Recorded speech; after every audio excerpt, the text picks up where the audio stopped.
Olá, meu nome é Robert Abraham, estou aqui, tenho o prazer aqui de ficar de conversar com Rabino Shimon Brandt. Esta é uma apresentação extraordinária da American Seminars. Rabino Shimon Brandt é um rabino aqui que trabalha no estado de São Paulo, na cidade de São Paulo. Hoje nós vamos falar sobre um assunto muito importante. Estou falando sobre o assunto das 7 leis de Noé. Essa é uma coisa realmente extraordinária para nós, American Seminars, para fazer isso. Então, por isso, este curso específico é um curso que está livre de direitos autorais, ou seja, você pode copiar este curso e revendê-lo à vontade. Passa isso para outras pessoas. O que nós vamos falar agora nesta apresentação, nós vamos falar sobre as 7 leis de Noé e como essas 7 leis de Noé nos afetam em nossos dias. É o lado ético e moral, que é muito importante entender que tem nada a ver com a religião. Você pode ser muçulmano, pode ser cristão, pode ser qualquer religião, qualquer tipo de crença. Este curso, o curso que vai falar basicamente sobre a moral e a ética. Você pode até ser ateu ou agnóstico. O fato é que esta apresentação vai falar sobre as 7 leis de Noé e a ética na vida em geral. Então, boa noite, Rabino. Boa noite. Vamos começar com as 7 leis de Noé. Rabino, você pode nos contar basicamente quais as circunstâncias onde que essas 7 leis de Noé foram ditas pela primeira vez? Boa noite a todos. Na verdade, nós vemos nas fontes bíblicas que logo no início da civilização humana houve uma época em que o ser humano alcançou o máximo de sucesso na estruturação da civilização, do seu poder, conseguiu muita riqueza, conseguiu muito sucesso em todos os seus empreendimentos. No entanto, o que ocorreu é que o homem atingiu o máximo de seu egocentrismo e afundou-se totalmente no materialismo. O que acabou acontecendo? Que ele abriu mão de conceitos éticos, morais, a família se desestruturou totalmente e o mundo inteiro se transformou numa grande selvageria, onde o ser humano eliminava sistematicamente o seu semelhante, mas de uma forma generalizada, onde todas as famílias acabaram sucumbindo. Deixa eu só interromper aqui, Rabino. O senhor pode falar sobre o que causou o dilúvio? Antes de falar sobre as 7 leis de Noé, o que causou o dilúvio? O senhor falou sobre o fato que aquela destruturação da família e tudo isso. Fala o que causou o dilúvio e depois por que o dilúvio aconteceu e depois o que mudou após o dilúvio. Sim, a verdade é que o ser humano, uma vez abrindo mão de todos os seus conceitos éticos e morais, acabou recorrendo ao roubo generalizado, à falta de moral que colocou todos em constante perigo através de conflitos em todos os níveis. Com a falta de moral, com a falta de ética, o ser humano acabou decaindo da sua característica básica que o diferencia dos animais, que é o racionalismo, ou também o sentimento, a capacidade de construir, a capacidade de se solidarizar, a capacidade de se unir ao seu semelhante para conjuntamente construírem um mundo melhor. E não existe meio termo em termos de civilização humana. Ou todos os seres humanos, todos os homens se unem para construir um mundo melhor, ou, exatamente como ocorreu naquela época, um acabou prejudicando em todos os níveis e possíveis e imagináveis a segurança, a estrutura física, a estrutura familiar, a estrutura emocional, a integridade física do seu semelhante. Então, um passou a destruir o outro de forma sistemática. E isso acabou realmente, segundo as fontes bíblicas, fazendo com que o Supremo Ser, Deus, o Todo-Poderoso, precipitasse sobre o mundo o dilúvio, que é realmente muito mais do que qualquer cataclisma de ordem mundial. na verdade, foi a destruição pelas águas de toda a face da terra, acabando todo o ser humano, praticamente sem exceção, com uma rara exceção, todo o ser humano acabou sucumbindo diante da destruição pelas águas. Então, deixa-me entender melhor. O senhor quer dizer que antes do dilúvio, o pecado principal foi basicamente assassino. O assassino estava muito comum. E outro foi roubo. E outro mais? Atos imorais onde não houvesse indicado nenhuma regra de conduta em relação a adultério, incesto ou mesmo bestialidade. O ser humano acabou se rebaixando a um nível inferior de um animal, porque o animal, quando age pelo seu instinto, ele está seguindo simplesmente a sua natureza, ele está sendo orientado pela sua natureza, já que o animal é um ser irracional. Mas quando o ser humano, sendo racional, sendo abençoado por Deus com a sua capacidade de racionalizar o mundo e a sua vida, quando ele se comporta de uma forma totalmente irracional, somente seguindo as suas inclinações, somente seguindo o seu instinto, nesse momento ele decai. E nesse momento ele se encontra num nível ainda mesmo inferior a de um animal. E isso acabou resultando como consequência essa situação, as águas do dilúvio, que vieram realmente purificar o mundo dessa problemática generalizada com a falta de ética e moral, resultando no homicídio generalizado, no roubo generalizado, em atos totalmente imorais, atos que são antagônicos à formação da estrutura familiar. Lembremos-nos que família é a célula básica da civilização humana. Ok, então, mas por que foi necessário de matar a geração inteira de toda a humanidade, deixar só uma família só, a família de Noé? Justamente, na verdade, segundo as fontes bíblicas, houve a chance, justamente por intermédio de Noé, de procurar conscientizar toda a humanidade do caminho destrutivo pelo qual estava trilhando. Chegou um momento que tornou-se institucionalizada as revoluções, tornou-se institucionalizado a quebra de todo e qualquer valor humano. E quando uma quebra nesse nível acaba sendo totalmente institucionalizada, ou seja, se torna lei, a não lei, o quebrar, o transgredir de todas as leis, virou simplesmente a lei do mais forte, a lei da selva, a lei selvagem, e isso se generalizou no mundo inteiro e acabou abrangendo todo e qualquer ser humano.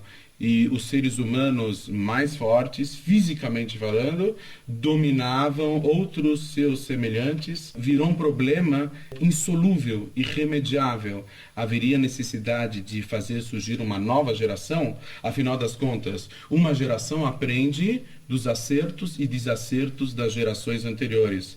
E há necessidade de uma geração parenteral que eduque, que ensine, que transmita valores para que uma nova geração possa se formar. É impossível formar-se uma nova geração dentro dos preceitos éticos e morais que são próprios do caráter divino que se encontra no ser humano. É impossível formar uma geração com uma geração precedente totalmente desvirtuada, totalmente alienada a qualquer tipo de valor. Então, haveria necessidade da destruição dessa geração para o surgimento de uma nova. Então, Rabino, o que aconteceu realmente é que Deus aniquilou uma geração inteira e escolheu uma família só, a família de Noé, e para esta família escolhida, ele deu as 7 leis que nós chamamos hoje as 7 leis de Noé, que essas 7 leis basicamente são a base, o fundamento de qualquer sociedade. Então, Rabino, primeira coisa eu vou perguntar, por que Noé foi escolhido para isso? Número 1. Mais tarde a outra pergunta vai ser quais são realmente as 7 leis do Noé. Vamos lá. Então, por que Noé foi escolhido para isso? Apesar de todos os valores uma vez quebrados, terem sido institucionalizados naquela geração. Noé foi aquele indivíduo que soube enfrentar todos os seus semelhantes no sentido de procurar se antagonizar à onda da época. Procurou reafirmar os valores éticos e morais e procurou ser fiel aos seus ancestrais, que se comportavam de uma forma bem especial, uma forma bem peculiar. E uma vez que ele conseguiu, no seio da sua família, guardar os valores éticos e morais que foram transmitidos desde os primórdios da humanidade, desde o primeiro casal do mundo, então ele foi coroado e foi abençoado por Deus com a possibilidade de reconstruir o mundo a partir de sua família, ou seja, ele, sua esposa, seus 3 filhos e suas 3 noras. Então, ele foi escolhido para receber esses 7 leis que estamos espalhando hoje no mundo inteiro. Então, quais são as leis de Noé? Qual a primeira lei de Noé? Vamos lá. Vamos esclarecer que todas as leis, pelas fontes bíblicas, são extensivas a todo e qualquer ser humano. Isso significa que toda pessoa que vive hoje em dia, presentemente, em toda a face da terra, independentemente, indiferentemente da língua, do credo, tradição, da nacionalidade, do posicionamento ideológico, toda e qualquer pessoa tem a obrigação bíblica de seguir essas leis, que são válidas e extensivas a todos. A primeira lei é a crença em um único Deus, que está também vinculada à impossibilidade da prática da idolatria. Idolatria significa conceber algo além do Supremo Ser, conceber algo que seja corpóreo, que tenha corpo, que tenha matéria, por exemplo, uma estátua, ou uma figura humana, ou a figura de um animal, ou um desenho, mas um desenho não com o seu caráter artístico, mas sim com a sua implicação religiosa de significar algo divino para o ser humano. Tudo isso é vedado, ou seja, a primeira lei é a mola mestra da estrutura mental do ser humano unilateral, no sentido de ter uma única consciência, uma única ideia do certo e do errado, um único critério de julgamento de toda e qualquer situação, segundo parâmetros bem definidos de justiça daquilo que é realmente válido em termos éticos e morais. Então, Rabino, quer dizer que, além do fato que acreditar num ser, um único ser supremo que é Deus, a pessoa tem que conhecer que o Deus que está em todos os lugares do universo, o único Deus, além de acreditar no fato que tem só um único Deus, ele tem que também acreditar que, na verdade, que Deus está nos olhando de uma forma particular, não é verdade? Sim.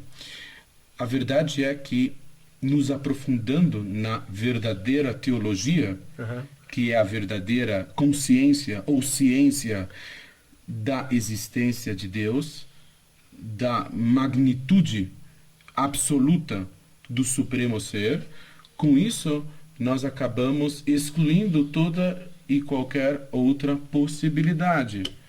Significa o quê? Um exemplo disso. Um dos nomes na língua original bíblica, que é o hebraico, um dos nomes de Deus é Hamakom Baruchu, o lugar, o local, bendito seja ele. Por que Deus é chamado de lugar, de local? Porque, diferentemente do que muitos possam pensar, não é o universo o local onde se insere Deus, onde está presente Deus. Exatamente o oposto. Deus é o local onde se encontra o universo. A percepção mínima, ínfima, insólita, insignificante que nós temos da veracidade maior de Deus é o próprio universo. Então veja só, quando nós entendemos que o universo inteiro está dentro de Deus, aliás, que para o Supremo Ser, o tudo e o nada não fazem a mínima diferença, porque ele é pleno, ele é um ser atemporal, adimensional, acima do tempo, do espaço, da matéria, da energia, acima de quaisquer expectativas ou especulações que possamos fazer. Quando nós entendemos e concebemos esse conceito máximo da veracidade maior de Deus, então, automaticamente, pela nossa lógica, pelo nosso bom senso, acabamos repelindo, rechaçando toda e qualquer possibilidade de existência de algo que não seja Deus. Ok, mas esse também explica porque num desenho ou numa estátua pode realmente simbolizar Deus, porque não existe nenhuma forma qualquer forma que existe é uma forma que qualquer forma que existe é uma forma que está na verdade limitada em alguma forma. O mesmo fato que existe uma forma significa que ela está limitada para o seu ambiente. Então, quando criamos uma imagem, um desenho, um corpo, falando esse é Deus, Deus nos livre, e quando falamos isso, na verdade, esse não é a representação verdade do que nós chamamos Deus. Então, a primeira coisa que ele é único Deus, sem imagem, sem forma, onipresente, etc, etc. E também, sendo onipresente, ele também nos observa numa forma particular. O senhor pode falar um pouco sobre esse conceito de um hebraico chamado Hashgacha Pratit, ou supervisão particular, e como isso incorpora nas 7 leis de Noé? Sim, normalmente nós chamamos também esse termo na língua portuguesa como divina providência, que significa o controle absoluto de Deus em relação a toda a sua criação. Muitos poderiam pensar que quando Deus fez o universo, deixou com que ele subsistisse por regras e leis físicas, naturais, próprias. Mas, segundo a nossa concepção, não é exatamente isso que ocorre. Deus emana de sua verdade maior o fluxo, a irradiação de espiritualidade que faz com que surja o mundo. Então Deus não é simplesmente o criador dessa nave gigantesca chamada de universo. Além dele ser o arquiteto, o engenheiro, o financiador, o produtor, ele também é o piloto, ele também é o passageiro, ele também tem participação ativa e plena em todos os aspectos da existência. Quer dizer, não existe nenhuma coincidência. Se você pisa em cima de uma formiga, não há coincidência com isso também. Não é verdade? Vamos explicar o seguinte, que Deus dá o livre-arbítrio, um outro conceito igualmente importante, o poder de escolha entre o bem e o mal. Mas aquilo que foge à nossa capacidade de atuação no mundo, significa que há um nível de percepção e de controle maior do que o nosso. Nós somos limitados, obviamente. Então existe um controle absoluto maior que o nosso, que faz com que todos os destinos se cruzem, entrecruzem, e que absolutamente tudo ocorra, e a verdade é que tudo deva ocorrer para o nosso benefício. Vamos deixar bem claro que uma das características, eu diria, a característica mais marcante da veracidade de Deus é que a característica do bem personalizado no aspecto absoluto da divindade de Deus, o bem absoluto é beneficiar. O bem absoluto quer beneficiar a criação do mundo, a criação do homem, e as regras de conduta existem e servem para beneficiar essa criatura tão maravilhosa chamada de ser humano. Então quer dizer que quando nós falamos sobre supervisão particular, Deus criou o mundo, mas não como muitas pessoas acham, ele deixou o mundo de se virar. Quer dizer que ele criou o mundo, ele está participando em cada instante, cada segundo, cada fração de um segundo, qualquer evento que acontece em todos os lugares. Esse realmente é o conceito de acreditar num único Deus. Então, essa é a primeira lei. acreditar em um único Deus. É o conceito de supervisão particular. Outra coisa, eu acabei de ouvir que no mês de dezembro, no 2004, um filósofo ateu, muito famoso na Inglaterra, que foi um campeão, esqueci o nome dele, ele acabou de declarar que ele acha que, segundo a lógica dele, mesmo que ele era ateu totalmente, agnóstico, ele chegou à conclusão que existe um Deus. Uma coisa impressionante. Um ateu completo, jurado, que sai e declara que sim, existe um Deus, um único Deus. E não só isso, mas ele falou que existe um Deus baseado analisando as chances das moléculas se encontrarem, de criação de moléculas, de criação de matéria viva e tudo isso. Não existe outra possibilidade de dizer se tem alguém, um ser que criou tudo isso, que planejou tudo isso. Ele falou que mesmo assim existe Deus. Esse ateu falou que existe Deus, mas ele deixou o mundo a se virar. Essa é a conclusão dele. Mas, de qualquer forma, é muito importante destacar agora, nesta conversa, que realmente Deus não deixou este mundo se virar. Ele está participando a qualquer instante. O conceito Aliás, o senhor viu aquele no dólar. Tem aqui um dólar americano, você pode ver que tem um olho em cima daquela pirâmide. The all-seeing eye. Olho que está vendo todas as coisas. O senhor pode falar sobre isso um pouco? Essa é uma frase, o olho que vê, o ouvido que ouve, todos os atos serem registrados, tudo isso, todo esse conceito, essa afirmativa, realmente tem a tradição do Talmud.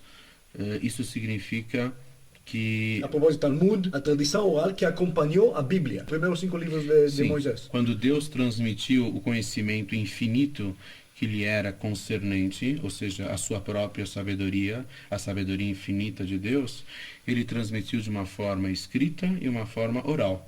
A forma escrita é a forma sucinta, resumida, que se encontra no Pentateuco. 613 princípios, 613 preceitos, que se encontram nos 5 livros de Moisés. Além desses 5 livros, tem a Talmud, que é a tradição oral, que acompanhou esses 5 livros. Deus, quando transmitiu cada uma dessas, em hebraico chamadas de mitzvot, ou seja, preceitos, também revelou ao mesmo Moisés as explicações de cada um desses preceitos em inúmeros níveis. E essas explicações, após séculos a fio, foram escritas sob forma do Talmud. Ok, agora continua falando sobre o Talmud, por favor. Então, a ideia de que Deus age diretamente em tudo tem origem no Talmud. A ideia do olho que vê, o ouvido que ouve e o fato de tudo ser registrado pela percepção maior de Deus. Isso significa que, assim como numa sala de cinema, o projetor faz com que a película passada rapidamente seja projetada numa tela à distância, e a luz que irradia da máquina de projeção, do projetor, acaba transpondo a película e formando na tela a noção, a ideia de movimento do filme, com a sua profundidade, com todo o enredo, etc, etc.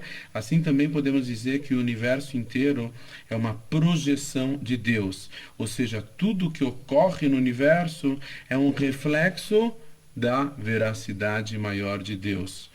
Então, e sendo um reflexo, só pode ter origem total na imagem, como sendo imagem refletida no original, na situação original, que é a espiritualidade plena, ou seja, Deus. Isso é muito engraçado. Muitas pessoas falam, Deus não pode ver tudo isso. Deus não pode cuidar com toda a humanidade. 6 bilhões de pessoas. Toda pessoa com toda a sua história, a sua família, todos os seus pecados. Será que Deus pode enxergar cada pessoa, ouvir cada palavra que a pessoa fala, saber qual é a conta dela no banco? Olha, eu acho que o senhor falou sobre a projeção e tudo isso. Deus deu para nós aqui bastantes provas suficientes de dizer, sim, eu posso fazer tudo isso. É a melhor prova. Olha, hoje tem câmeras digitais que podem ver qualquer lugar. Tem gravadores digitais que podem gravar qualquer conversa. Se você falou, não falei isso, não falou, deixa me ver aquele meu vídeo. Deixa eu me mostrar para você. Ah, sim, falei. Então, não dá para escapar, na verdade. Esses conceitos, antes pessoas falavam, ah, não, é impossível de fazer tudo isso. Não, não é impossível. Hoje tem computadores poderosos, suficientes para gravar qualquer conversa, e para ouvir qualquer conversa, para gravar, filmar qualquer evento, e fazer isso simultaneamente para bilhões e bilhões de pessoas. E imagina se o ser humano fez isso, imagina o Deus Todo-Poderoso, o que ele pode fazer. Então, isso é interessante. Então, o conceito de supervisão particular é muito forte aqui. É muito importante que nós destacamos que esse também é uma parte integral das 7 leis de Noé. Mais uma ideia para esclarecer esse assunto. Como é possível que Deus controla absolutamente tudo? Porque uma vez que tudo emana de Deus, então tudo se resume a Deus. Então como é possível que Deus controla as contas bancárias de toda e qualquer empresa bancária e financeira? Como é possível? Porque Deus está por trás do fluxo de energia e vitalidade que dá existência aos átomos e moléculas, das fitas digitais e de todo e qualquer material interno de qualquer sistema de processamento de dados. E Deus está por trás de todo e qualquer átomo que compõe os 10 elevado a 80, que é o número estimativo de átomos que existem no universo. É uma tremenda de uma pretensão da classe científica precisar o número de átomos existentes, mas por trás de cada átomo, aliás, aqui é uma teoria da química, da atomística, por trás de cada partícula subatômica existe uma energia associada, e essa energia é a emanação de Deus. Isso significa o quê? Nós podemos entender perfeitamente que Deus controla tudo quando absolutamente tudo, e sem exceção alguma, flui de Deus. Então, eu quero dizer que se eu perdi dinheiro, na verdade, foi uma coisa que foi planejada e ordenada para ser feita assim. Então, eu não preciso sentir tão mal quando isso aconteceu. Eu preciso aceitar isso. Não é verdade? Não, o simples conformismo não é interessante em termos da nossa devoção a Deus. Eu vou explicar por quê. Porque absolutamente tudo que ocorre na vida da pessoa requer uma reação. Em outras palavras, mesmo que ocorra eventos independentemente da nossa vontade, pela divina providência, Deus faz com que eles ocorram em nossas vidas por conta de nosso comportamento anterior. Ou seja, o nosso desempenho resultou nesses acontecimentos que independem da nossa vontade. Então, quando você veja uma pessoa que ele se acha azarado, é porque ele, na verdade, merece ser azarado, não é? E quando você veja uma pessoa sortuda, porque, na verdade, ele recebeu os resultados dos seus atos do passado. A verdade é que a nossa vida é um piscar de olhos diante da eternidade da alma. E sabemos muito pouco sobre a nossa contabilidade dessa ocasião e de ocasiões anteriores, vidas presságias. Isso significa o quê? Que tudo que ocorre na vida da pessoa é segundo algum tipo de atuação da pessoa nesse mundo, nessa vida ou em ocasiões anteriores. Então, a lei da causa e efeito é a lei do Deus, basicamente. Qualquer ato vai ter uma reação. Sim, e na verdade, tudo que ocorre em nossa vida não é só o resultado daquilo que fazemos, mas também pode provocar reações nossas positivas no sentido de um engrandecimento pessoal.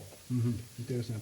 O que é a primeira lei de Noé? Acreditar no único Deus que não pode ser limitado de nenhuma forma, nenhuma imagem. Também que é onipresente, que olha tudo, que veja tudo, que ouve tudo. Essa é a primeira lei de Noé. A segunda lei de Noé, Rabino? A segunda lei se refere ao respeito a Deus, ao seu louvor e o fato de a proibição de nós blasfemarmos, amaldiçoarmos, Deus nos livre, o Supremo Ser. Isso significa o quê? Que o ser humano tem que ter a humildade suficiente para reconhecer que ele não é capaz de entender absolutamente tudo que ocorre em sua vida E ele não pode se revoltar contra Deus por situações desfavoráveis. Isso poderia resultar, Deus nos livre, numa blasfêmia, numa maldição do Supremo Ser. Então, a proibição de se amaldiçoar Deus significa a orientação positiva de encontrar no destino da vida a mão divina que está por trás de tudo e quer somente nos beneficiar. Tal qual um pai que abraça o filho, o afaga, o acarinha e quer o seu bem, quer protegê-lo, Deus também quer nos proteger. E tudo que ocorre, na verdade, é para o nosso bem. Com essa ideia, podemos realmente superar todos os nossos problemas com uma dosagem maciça de positivismo. Positivo é realmente aceitação. Rabino, é difícil. Quando a pessoa está passando situação difícil, eu conheço pessoas que começam a falar muitas coisas. Na sua tristeza, claro que a pessoa fala besteira, mas é difícil para muitas pessoas, mas a segunda lei de Noé significa que nós precisamos, mesmo que passamos dificuldades, aceitar e entender que nós, na verdade, somos responsáveis, não é? O ser humano é muito contraditório. Quando tudo dá certo, então fui eu que consegui, fui eu que fiz, tudo isso se deve a mim, eu sou autor disso, eu consegui essa façanha, eu sou o todo-poderoso, o super-homem. Quando se trata de situações desfavoráveis, então há uma transferência de culpa. Outras pessoas fizeram isso. Exatamente. Eles fizeram isso. E particularmente aquele que criou tudo. Essa pessoa que roubou de nós, essa pessoa que fez aquilo, essa pessoa que foi injusto, na verdade... É uma grande incoerência. Ou nós atribuímos tudo a nós, ou sabemos que certas coisas são atribuídas a um ser maior do que nós mesmos. Tendo a plena consciência de que tudo é para o nosso bem e tudo requer uma reação. O que eu quis dizer com reação? Nada é mera casualidade. Não existe casualidade, acontecer algo simplesmente por acaso. Se ocorre algo independentemente de nossa vontade, que vem realmente nos chocar e vem nos fragilizar, isso significa que Deus quer nos sensibilizar, um sistema de sensibilização para que possamos amadurecer, agigantar-nos de forma a superar os defeitos de nossa personalidade. Aliás, Rabino, é muito difícil. Muitas pessoas... É muito difícil para a pessoa dizer isso. Olha, eu sou responsável. Eu realmente... Tá bom, essa pessoa roubou da nossa empresa, esse roubou, essa coisa, desgraça aconteceu, mas é difícil de dizer... mas ele fez isso. É difícil de dizer que eu sou responsável. Puxa, eu estou olhando isso. Imagina quanto mais fácil vai ser para as pessoas entender realmente que elas que são responsáveis. Veja só, o sofrimento não é desejável, mas muitas vezes é a forma mais eficaz da pessoa aceitar algo que insistentemente não quer aceitar. Então, às vezes as palavras não são suficientes para convencer a pessoa de uma conduta melhor, de um comportamento superior.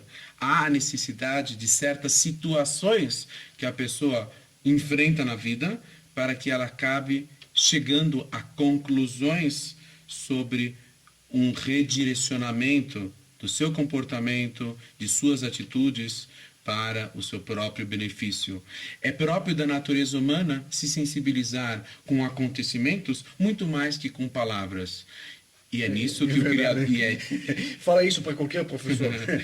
e é nisso que o Criador do mundo, Deus, o Todo-Poderoso, aposta e acredita. Ele não aposta, ele sabe. Ele sabe que a criatura chamada homem deverá reagir a essa forma de sensibilização que são os problemas que ele enfrenta na vida. Ok, Rabino, agora a terceira lei de Noé. A terceira lei é o respeito à vida humana. Não matarás, ou seja, a proibição do homicídio.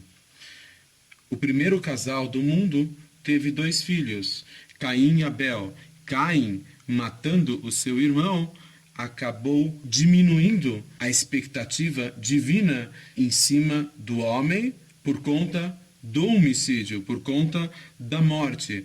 A morte é uma afronta a Deus justamente pelo fato de Deus ter programado que os homens vivam harmoniosamente para construírem o mundo, a civilização. A morte é um desvirtuamento da capacidade do homem de se organizar de uma forma civilizada, humana. Então você quer dizer que quando a pessoa está sendo assassinada, na verdade é uma forma de diminuir a forma de Deus, porque o homem foi criado na forma de Deus, não é verdade? Com certeza, a programação de Deus para a existência do ser humano, o seu planejamento, o plano maior divino, é que a vida se desenvolva de uma forma pacífica, harmoniosa, de uma forma a otimizarmos todo o nosso potencial de criatividade, inventividade, direcionando os nossos sentimentos, a nossa razão, o nosso raciocínio, o nosso pensamento, os nossos sonhos e esperanças para um mundo melhor, para um mundo mais perfeito. Ok, agora, Rabino, desculpa. Então, tá bom, é proibido matar, mas é guerras, é abortos, é execução. Fala sobre isso, por favor. A proibição de matar o semelhante é fazê-lo indiscriminadamente e de uma forma injusta. Na verdade, nós temos leis no mundo inteiro, códigos de leis que apregoam a justiça como forma de preservação da ordem social.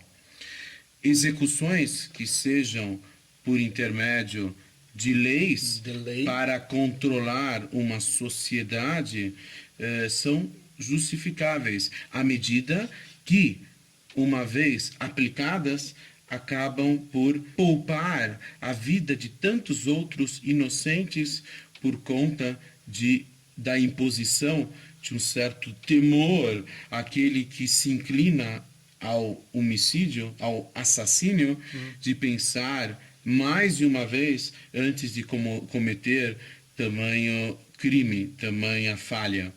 Então, é uma forma de preservação da sociedade o julgamento de um assassino que pode até resultar na sua eliminação física. Não é a única solução, mas eventualmente pode ser uma das soluções. Agora, o aborto é a destruição da vida. Muitas vezes ele é erroneamente aceito por algumas sociedades pela pessoa não ter a inteira noção de que mesmo nas fases primárias da vida, embrionárias, existe um ser. Hoje em dia é mais do que provado. Na época do governo Reagan nos Estados Unidos, mostraram um filme de que em poucas semanas de vida o feto estava completo, era um mini ser humano, em dimensões pequenas, e que foi destruído por um par de fórceps e por alguns instrumentos cirúrgicos. Ele foi esfacelado, ou seja, despedaçado dentro do ventre materno. Ok, não, mas que estágio, as pessoas podem dizer, que estágio dá para fazer aborto então? Então, óvulo fecundada pode ser abortada? Considerado assassino? Então, não podemos simplesmente recorrer aqui à nossa pobre ou parca lógica. Essas leis universais do Noé são de ordem e origem divinas. E Deus proíbe a eliminação da vida em todos os seus estágios. Por quê? Porque já existe a presença de uma alma desde o instante em que há a concepção. Então quer dizer que no instante que o esperma fecunda o óvulo, já tem alma dentro? É mesmo? Já há uma transferência, um teletransporte, né, dizendo em termos de ficção científica, uma transferência, teletransporte de uma alma dos mundos adimensionais que vem ocupar a alma infinita, é maior que o universo. Ela vem se compactar, assumindo o tamanho do universo, de uma galáxia, de um sistema estelar, do planeta, do continente, do país, do estado, cidade, quarteirão, até entrar naquele pequeno material orgânico resultante da fecundação. Interessante. Interessante. Ok, próxima lei, Rabino. Nós temos o respeito à família, ou seja, a proibição de se praticar atos sexuais imorais. O mesmo Deus que criou o homem conhece a natureza da obra que ele fez. E o homem tem na sua natureza a inclinação para o mal, de procurar se satisfazer tão somente com prazeres materiais e físicos. E esses prazeres físicos, se forem deixados à sua própria tendência de se desenvolverem, então eles não vão ter limites. Existe o conceito de que algo somente pode ser verdadeiramente apreciado se for dosado, racionalmente, se for controlado. Como dizem os sábios do Talmud, quem é uma pessoa verdadeiramente forte? Aquela que domina a sua própria inclinação. A pessoa que consegue atingir o verdadeiro autocontrole. Então, a quarta lei, na verdade, fala não exatamente a preservação da família, mas sobre atos sexuais imorais, não é verdade? Sim. Então, quando nós falamos sobre atos sexuais imorais, estamos falando sobre homossexualidade, número 1. Número 2, bestialidade. E número 3, adultério. Rabi não pode falar sobre essas três formas, porque hoje o que acontece é que a homossexualidade, por exemplo, ficou uma coisa aparentemente aceitada e até normal. Até ela virou até uma lei, eu quero dizer, uma coisa que foi considerada errada, fora da natureza, virou uma lei. Hoje, em alguns países do mundo, é permitido de ter casamento do mesmo sexo. Então, o Rabi não pode falar sobre isso um pouco? O ser humano foi criado, ele se sentiu só o primeiro homem, então Deus lhe disse, não deve o homem viver sozinho, deverei providenciar para ele uma companhia, e a companhia justamente é a mulher. A ideia é de que Deus criou o homem e a mulher para se complementarem mutuamente, desde a sua anatomia na cópula física, que eles se unem, como está escrito na afirmativa bíblica, numa única carne, e a verdade é uma alusão ao próprio Filho. Então, o homem e a mulher devem se inteirar não somente num ato físico e mecânico, mas em todos os níveis de afetividade, etc. Quando se trata de elementos do mesmo sexo, então isso não é possível. Essa interação em todos os níveis não é possível, mesmo porque não é possível formar-se uma família, ter filhos, etc. E além de ser antinatural, ser contra a natureza do ser humano, é uma afronta ao programa divino, à programação divina em cima da criação do homem. Então, Rabino, um segundo. O que você vai falar para pessoas que são homossexuais pela natureza? Ela fala, mas Deus nos criou assim. O que eu posso fazer? É público e notório da pesquisa médica e científica que esse comportamento possui sequelas de problemas que vêm desde a tenra infância. Em geral, homossexuais foram abusados sexualmente na sua infância, tiveram problemas de ordem psicológica que fizeram com que eles destoassem para esse comportamento específico. Tá bom, esse na forma psicológica. E na forma... Tem pessoas que geneticamente, na verdade, falam que eles têm até formato de...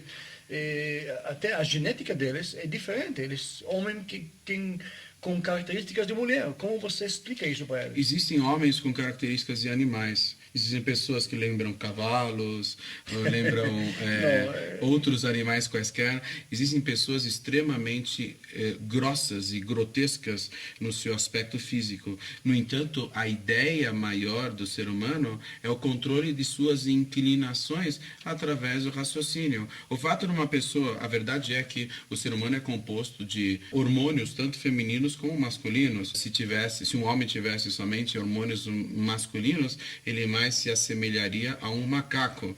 Ou seja, nós temos o equilíbrio na função hormonal, nós temos o equilíbrio dos hormônios que estão presentes no nosso corpo. O fato de uma pessoa ter uma inclinação para maior feminilidade ou uma maior masculinidade não significa que ele precisa conviver, ter relações íntimas, relações físicas com um elemento do mesmo sexo. O que acontece ultimamente, que é realmente impressionante, as pessoas tratam isso, oh, tá bom, legal, normal, uma coisa que já foi aceitada, todo mundo, até sabe o que o inglês chamando cool, legal, o jeito do mundo, moderno, chique, sabe, é uma coisa que virou, que realmente totalmente distorcida. Então, tem que tratar isso, não deve aceitar isso, dizer, oh, como a pessoa que fala, eu tenho uma espinha aqui na minha cabeça, tá bom, é legal, é bonito. Não, trata isso. Não é verdade? A verdade é que também é uma grande curiosidade, onde pessoas que se relacionam com elementos do mesmo sexo procuram se encontrar, existe associação de outras transgressões da conduta humana. Em geral, o homossexualismo é associado à prostituição, a consumo de entorpecentes, etc. Por quê? Porque não existe limite para um critério subjetivo de somente atender às próprias inclinações. Quando uma pessoa não tem o mínimo autocontrole e toma como lema de vida, farei aquilo que tenho vontade de fazer, então, uma vez quebrando uma regra de conduta, é muito mais fácil quebrar outras regras de conduta. E, curiosamente, homossexuais estão envolvidos em outras quebras de condutas, não somente nessa condição de homossexualidade. Então, homossexualidade basicamente é pecado, para qualquer forma que você olha isso. Próxima é adultério. Fala sobre isso, Rabino, por favor. Quando uma família é formada, existe um consenso entre os formadores dessa família, que é o homem e a mulher, que se unem matrimonialmente e consagrados pela bênção divina, pela luz divina. Então existe um conceito de fidelidade mútua. Isso significa o quê? Assim como existe a interatividade, a interação do casal em todos os níveis se complementando, um procura ir de encontro às necessidades, carências de afetividade, de compreensão, de solidariedade humana do outro. Então isso acaba exigindo uma certa fidelidade. O indivíduo se relacionar intimamente com pessoas casadas acaba quebrando essa fidelidade mútua, esse acordo que vem manter um padrão ético e moral dentro da estrutura familiar. Novamente, devo reiterar que a família é a base, é a célula indestrutível da sociedade humana. Quebrando-se a família, acabamos implodindo a sociedade, a ordem social humana. Então, próxima é não poder ir com mulher casada. Ok.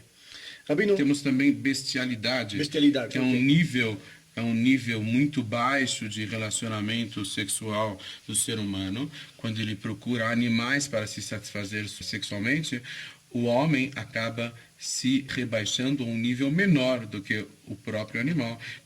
O animal faz isso por instinto.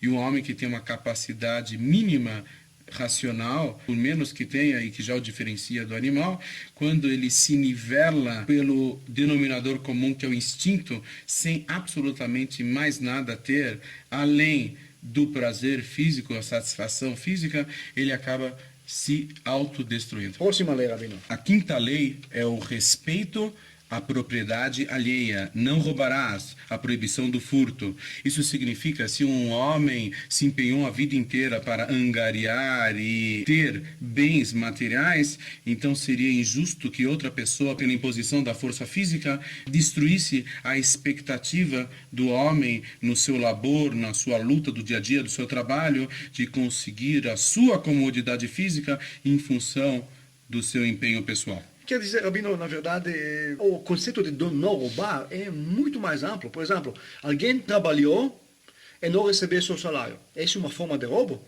Com certeza é uma forma de falta de compensação por aquilo que se empenhou-se em fazer pelo trabalho. Isso é uma forma de prejuízo. E o prejuízo é intimamente relacionado ao roubo. Ok, alguém criou curso em CD, alguém copiou isso. É considerado roubo? Na verdade, a diferença entre as várias legislações, pela lei universal dos filhos de Noé, se houver em cada nação algum dispositivo de lei que proíba, então passa a ser roubo. Então, a lei da nação torna isso para roubo. Na verdade, isso vem de encontro à última lei das 7 leis de Noé, que é justamente estabelecimento de tribunais de justiça. Então, cada povo deve seguir as leis que foram formuladas e acordadas de comum acordo entre os sábios de cada nação. Ok, então, pessoal, você pode, este CD que você está ouvindo agora, pode copiar e revender à vontade. Eu dou para você, o Rabino também está dando permissão de ajudar-nos a espalhar a verdade, ajudar-nos a copiar, distribuir. Você pode vender, pode ganhar dinheiro com isso, não tem problema. Copia, revende à vontade. Não faça isso com nossos outros cursos, mas, claro, você pode fazer isso com este curso e com outros que nós vamos liberar no futuro, se Deus quiser. Próxima lei, Rabino. Justamente o estabelecimento de tribunais de justiça. Não basta simplesmente a pessoa ter uma vaga ideia do que é o certo e errado. Tudo tem que estar por escrito, registrado, homologado, catalogado. Deve estar sob forma de códigos de leis, etc. E deve existir um grupo de pessoas que são, na verdade, os juízes ou juristas que possam controlar a sociedade através da lei, da pena, da punição, do poder coercitivo e de coação da polícia, o poder de polícia, ou seja, uma sociedade é somente organizada e estruturada para o bem e o preservar da ordem social se atender leis, mas leis que estão evidentes nos códigos, etc. Interessante, Rabino. Realmente impressionante. Quer dizer que Deus nos ordenou a humanidade de criar leis. É uma coisa impressionante. Ou quer dizer, destilar as 7 leis de Noé para leis ainda mais minuciosas, ainda mais detalhadas. Essa é uma coisa muito interessante. Exatamente. Próxima lei, Rabino. Uma lei um tanto quanto curiosa, mas que vem de encontro ao respeito pela vida das outras criaturas que não sejam o ser humano. Ou seja, o ser humano, ele pode, todos os povos do mundo, de uma forma geral, podem consumir animais para o seu proveito pessoal, se alimentar deles, mas não pode ser de uma forma cruel, ou seja, o animal tem que estar inteiramente sem vida. A proibição de comer o órgão de um animal vivo, comer um membro de um animal vivo. Isso é muito comum nos frutos do mar e algumas culturas onde há aberrações culturais do Extremo Oriente, etc., de se alimentarem de um cérebro esfacelado de um macaco enquanto ainda está agonizante. Eu vi isso. Isso é pura crueldade. E crueldade não combina com aquele ser que foi criado à imagem e semelhança de Deus. Nós devemos ser bondosos e condescendentes, benevolentes com toda e qualquer criatura. Mesmo quando há necessidade de nós nos alimentarmos de todo e qualquer animal, é importante que esse ato de alimentação pessoal não incorra no sofrimento alheio, principalmente de um animal que está ao mesmo tempo sendo consumido e ao mesmo tempo agonizante. Quer dizer que o animal deve ser realmente morta totalmente antes de consumi-la. O mesmo Criador do mundo que permitiu o consumo pela maioria dos povos dos animais é o mesmo Criador que proibiu de maltratá-los na hora de consumi-los. Interessante, Rabino.